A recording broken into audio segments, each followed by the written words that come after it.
Um, so I'm back here again in front of my laptop, um, just with some thoughts that I guess I wanted to share, or just talk about. Um, Something that I'm thinking about this morning is the application of Torah, the living it out, the lifestyle of Torah, the lifestyle it's supposed to produce. Because I think that as as a disenfranchised and um, lost people, have been coming back into the realization and knowledge of who we are and who Yah is, um, we may have neglected, or we may not have realized or understood the process that this would take. And so, as we come back into the understanding that we should be observing Torah and keeping Torah and living by it, I think that what I've seen and everything I'm saying because I've seen it in my own life, not because I'm looking out and seeing other people do it and pointing out what you're doing wrong. Like, I mean, I see that too, but I see it only because I see it in myself first. So, I don't mean this to sound like condemning towards anybody, because this is all me talking to me as well. um, but yeah, I've seen that we may be misunderstanding what it means to live in Torah, to live by Torah. I feel as though what we've done is we've really replicated what our ancestors really had done in having Torah in our minds, but not in our hearts. Like, we can quote scripture, we can quote verses, but we're not. But are we living it? Are we living it to the point where we are not only bearing or seeing, but experiencing the fruits that it's supposed to produce? The fruits of love, joy, peace, patience, kindness. The fruits of the Spirit, from what I understand so far, are the same fruits that the Torah produces. And so when the Spirit is, when Yah's Spirit writes the Torah on our hearts, the fruits that it's supposed to produce are the fruits that we commonly know as the fruits of the Spirit. But how many of us are actually experiencing that and living that out? Not experiencing it only for ourselves, but how many of the people we touch experience that from us when we go forth and we interact with them or engage with them? You know, um, I think that Torah from the beginning, if we understand that Torah was in the heart of man before man sinned, then we better understand the mark that we are trying to get back to, or the mark that Yah is bringing us back to, because it's really not us doing the work. Um, in the beginning, Torah was already in the heart of man. It was the way of living, the way of life, um, that produced all the fruits of love and goodness and righteousness and joy. It wasn't something that he had to continually revisit or prove to other people that he knew. It was just something that he lived. It was just a way of living. And when we sinned, that heart that was made with Torah in it developed an appetite for evil, an appetite for sin. It became stone.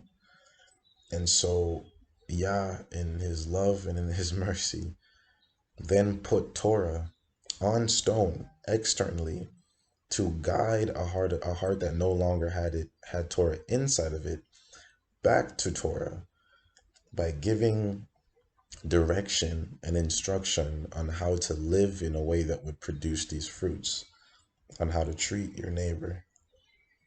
When you see their ox in a ditch and you go and you help your enemy pick it up, that I can only imagine would produce in your heart an experience of what it feels like to offer mercy, and how right that feels in your heart, of what it feels like to help someone in need, even if you guys had issues.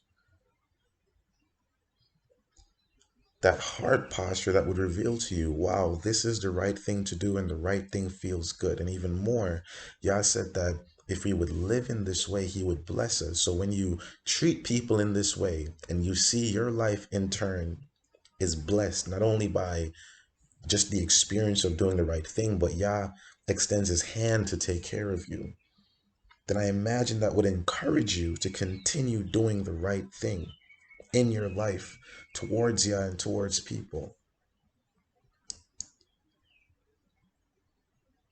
And so I think it's no different now that as we're coming back into the knowledge of who we are and coming back into the knowledge of observing Torah and who Yah is, that should be made evident in our lifestyle, in our speech, in the way we think, in the way we speak, in the way we treat people. Not in how many scriptures you can quote, not in the kind of clothes you wear. And I'm not saying there's anything wrong with if you'd like to wear fringes or, like that. I think we're continuing to grow into to relearn our culture. And so I think culture is also something to be appreciated. But I'm talking about the core, the fundamental of this, the fundamental of what it means to be Hebrew, I think should be the lifestyle of a Hebrew. Something about when you experience them and you see their humility, when you see their love, when you see their compassion, when you see their care, it makes you wonder, how is this person so dope? Like, how are they so good? How are they so kind? How are they so understanding? Where did they get this character from? And people would see that, not because you're making an effort to show it, but because just you existing as you are, they are engulfed into that experience. The experience of being loved. When somebody feels loved, man, that can change so much. You don't even have to say a word to them, but them just experiencing your love, the love that Yah has given you, that you are now a conduit for to give to others. Like, when they experience that, you would be surprised at the amounts of work that Yah does through that. Without you ever even bringing up a scripture, without you ever even bringing up a prophecy, without you ever even bringing up his name. When you live out and bring honor to him by your actions, by your words, by the way you're treating people, man, that's what I think. That's what at least where I'm at right now, that's what I think it's about, bro. I think about the commandment. It's the third commandment that says you are not to use Yah's name lightly. And of course, growing up, we were taught, oh, this means you don't want to say like GD, don't curse with God's name in it. Um, some people even say, don't even say Yah's name, is what uh, I understand many Jewish people think. Don't even say Yah's name. Call him just the name. For me, from what I understand right now, it's neither of those. To not take Yah's name lightly mean don't call yourself by his name when you're not living out his characteristics. When you're not exemplifying his heart.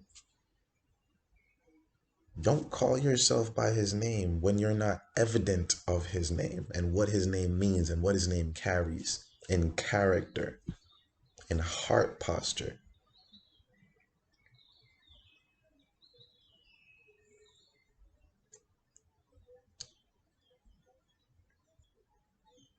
Man, I just think it's important that we're living it out, man, because at the same time, too, another point is that we're forgetting to be human. I forgot to be human. I'm having to now relearn these simple aspects of being human. And it's such a beautiful process because Yah is teaching me the simple things. He's teaching me how to be happy again. He's teaching me how to have dreams. He's teaching me how to be encouraged to pursue those dreams. Simple things that we just neglect and push away because we feel as though, if I'm in this walk now, I got to fit myself into this caricature of what I think it means to be Hebrew. Because I'm looking at a book from an aerial view and I'm not seeing the lifestyle of it. I'm not seeing the heart of it.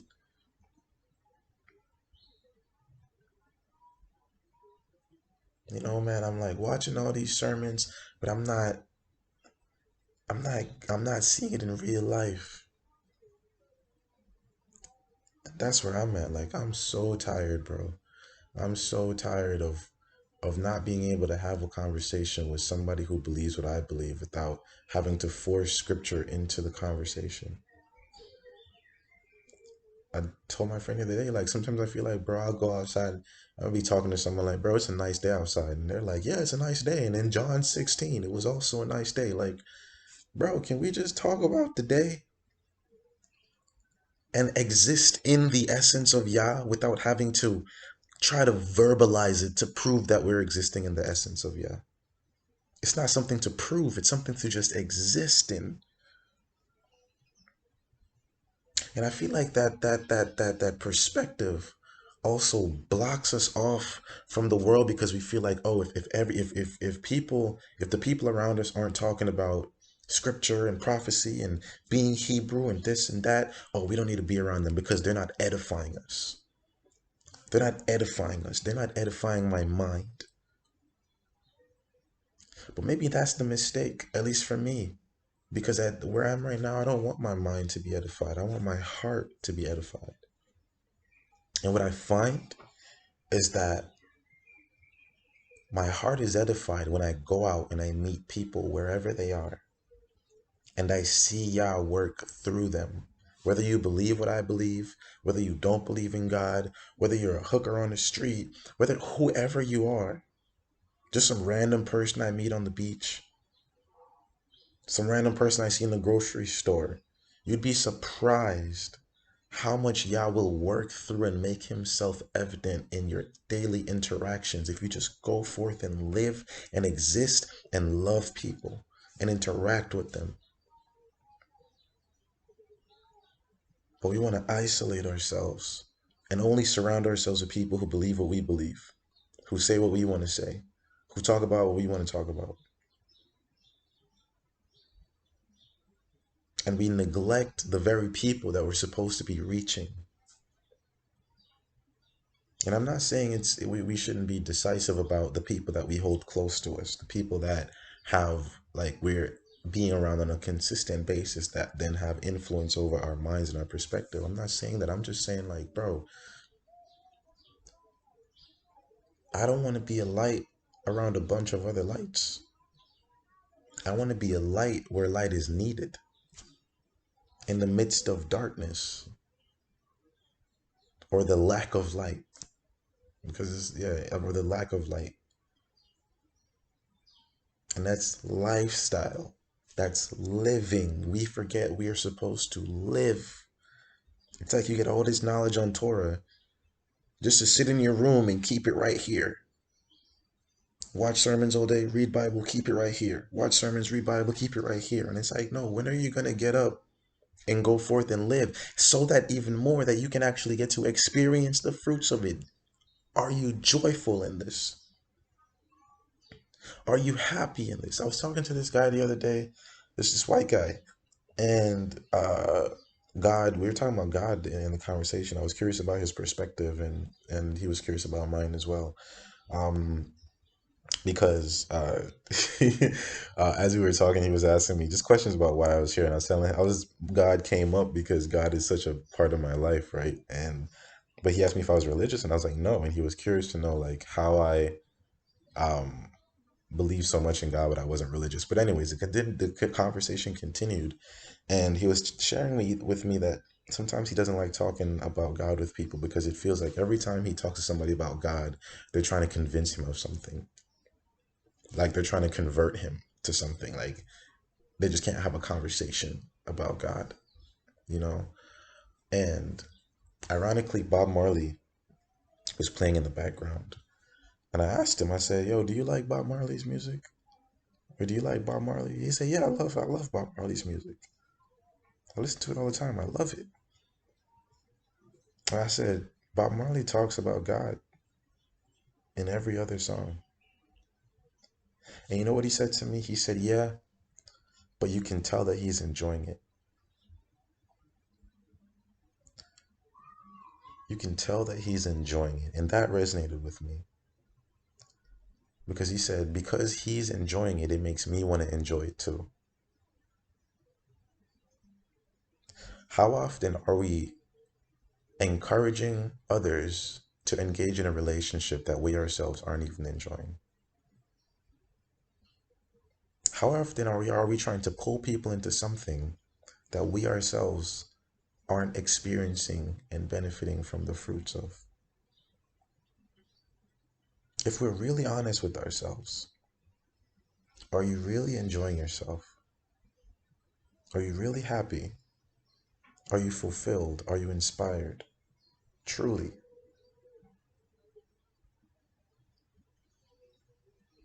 Or does it feel like you're carrying baggage on your back that you've been convinced is what this is supposed to be like? So you have no problem bringing others into something that will add baggage to them. And we justify that in our minds and say that's okay because this is just how the walk is supposed to be. This is what the relationship is supposed to be. Baggage on our backs. And then we blame people and say, oh no, they just don't want the truth when they don't want this baggage that they clearly see is weighing us down. And we're trying to convince them, nah, you need your own baggage. No, like, bro, how often do we try to draw people into something that we ourselves are feeling weighed down by? That we have neglected our humanity, we have neglected the things we like, we have neglected our dreams, we have neglected our happiness for the perception of who we think we need to become for God. I don't think that many of us really grasp and understand Yah's heart, me included. But I know that I'm getting to a point where I've realized that He is revealing more of that to me by teaching me how to live in Torah. And when I say live, I mean actually live, how to go forth and pursue my dreams, how to go forth and experience life, how to laugh, how to go to the beach, how to have a good time, all within the parameters of Torah that make all of those experiences more fruitful. Prime example, I make music.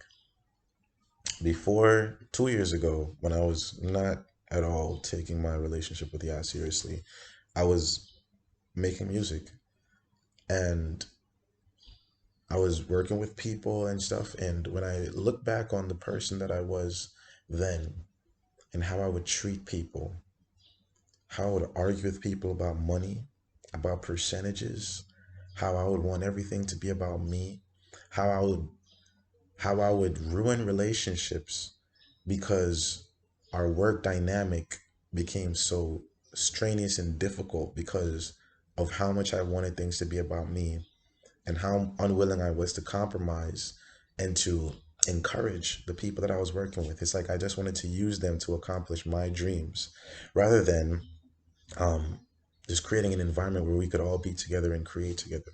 The things that I would get angry about, the things that we would argue about, the things that I would complain about, the things that people, it's like it was such a toxic environment because there was no guideline of righteousness in my heart of how to treat people in this scenario. of how to treat myself and anything like that. So I ruined like a lot of relationships and a lot of projects. Not a lot, but some really good projects because of the posture of my heart and where it was. Fast forward to now, with as Yah writes Torah in my heart, and I'm going forth to work on music, which for a while I thought I had to give up. But as I go forth now and I seek out my dreams and my desires and the things that I want to do in this life, the things that He's given me the gifts to do in this life, and I'm working with people, it's a much different dynamic. Why? Because I'm not so concerned with myself anymore. So I'm not bringing people together for the show to be about me. Even when I want to accomplish something, I'm also willing to let it develop in the way it will. If it develops into somebody else's song and we're going to work on that, that's cool. If I'm just here just to help out, to set up the mic, that's cool. It could be all my equipment and you could have came to work with me. And if it turns out that the way things go, we end up doing something for you and I end up working for you or helping you or serving you, that's cool. Because Yah has also taught me the beauty in being a servant.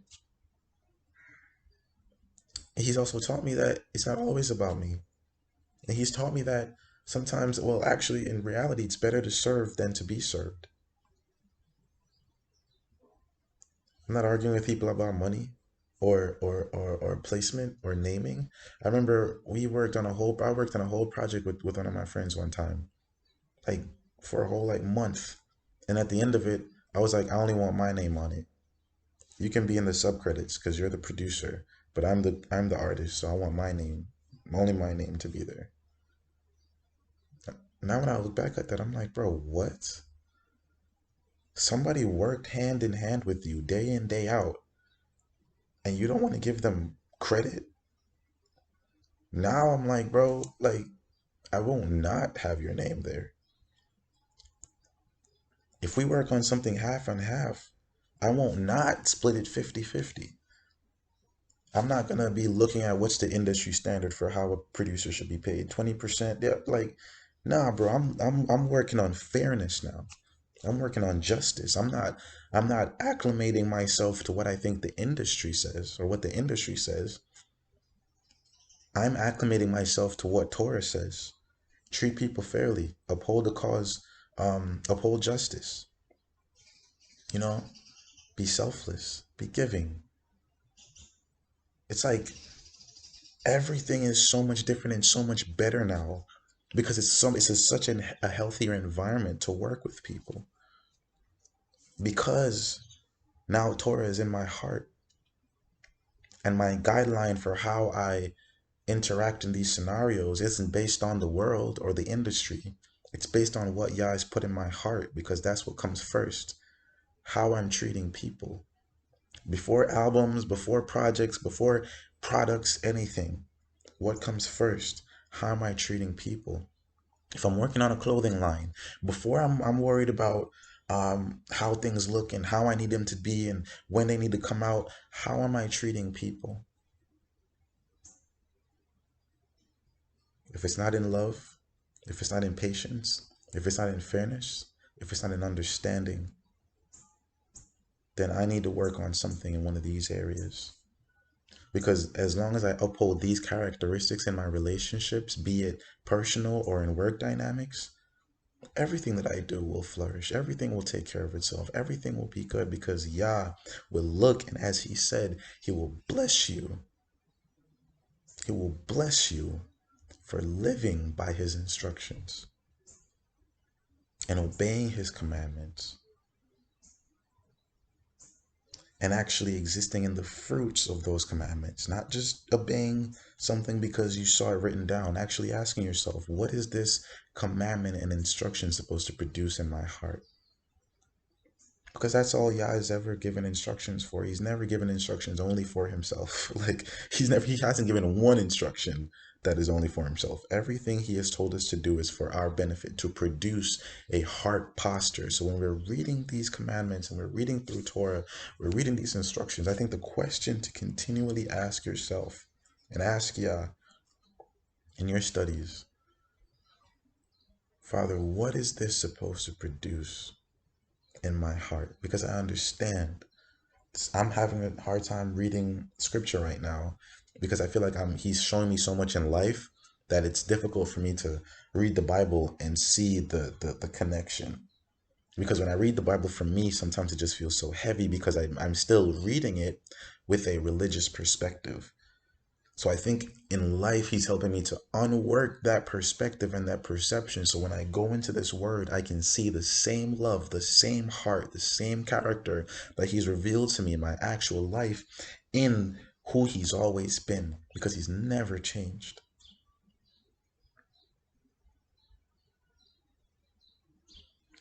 So I'm not going to go on much longer. I think I have much more to say, but um, maybe for another time. But man, I just want to start living this. I'm tired of talking about it, bro. And I understand that's necessary for a time because for a while we had to prove it to ourselves and we felt like we had to prove it to people who we are. We're 400 years in slavery. The Bible talked about it, Deuteronomy 28. Yeah, that's necessary because I get it. We had to prove it to ourselves because many of us couldn't believe it ourselves. So we had to prove it to ourselves and we had to share that with others. But now I don't want to just keep talking about being Hebrew. I want to live in it.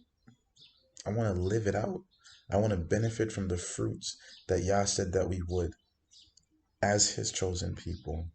And I want to have the impact on those who are not bloodline descendants as we were supposed to. I want to be a light unto the nations.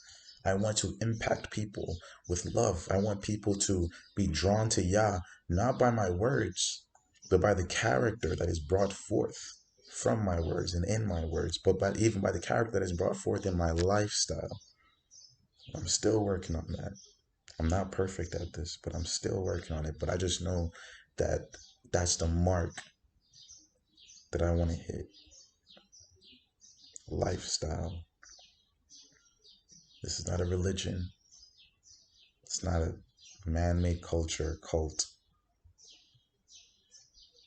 It's a lifestyle. It's a way of life. It's a way of living. So you can go forth and live and enjoy the life that you have been given. Even as the world is falling apart, enjoy the life that you have been given so that as everything is falling apart around you, you will be a light post, a boat, an island in the midst of the storm by your living. So that's just where I'm at right now, bro. Peace.